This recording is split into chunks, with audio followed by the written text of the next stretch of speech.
સમગ્ર ઘટનાની હું અધિકારીની સાથે છું. સરકારને નુકસાન ના થાય કે અધિકારીનો મોરલ ના તૂટે એ મારો ઉદ્દેશ્ય છે સાહેબ.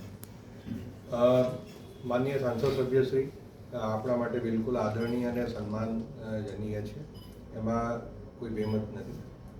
બીજું કે જે એમને મુદ્દાઓ કીધા એ મુદ્દાઓને પણ હું સમર્થન આપું છું. અને જે માનનીય સંસદ સભ્યશ્રીએ કીધું એ પ્રમાણે હેલીપેડ પર મારે વાત થઈ હતી અને એ એક્ઝિક્યુટિવ એન્જિનિયર સ્ટેટ જે છે એના મારફત આ વાત જણાવી હતી. અને આ મુદ્દે જે ડેડિયાપાડા ધારાસભ્યશ્રીએ જે આવેદન આપ્યું છે એની મેં તપાસ પણ સોંપી દીધી છે.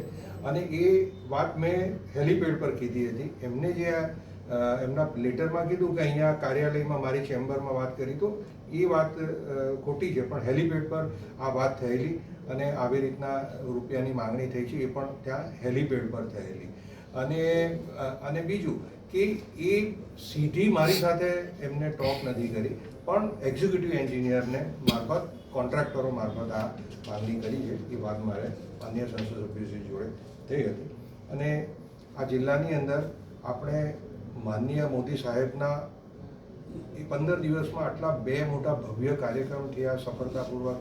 પદાધિકારી સંગઠન, જિલ્લા વહીવટીતંત્રએ જે આને ખૂબ સારી રીતના એ કર્યું, એ માટે આપણે તો ગૌરવ અનુભવવું જોઈએ કે આપણા જિલ્લાને માનનીય મોદી સાહેબ 15 દિવસમાં 2 વખત આવ્યા અને આ જિલ્લાને ઘણી બધી વિકાસના કાર્યોની ભેટ આપી. તો આ તબક્કે હું પદાધિકારી સંગઠન, માનનીય સાંસદ સભ્યશ્રી તમામનો આભાર માનું છું. Thank you.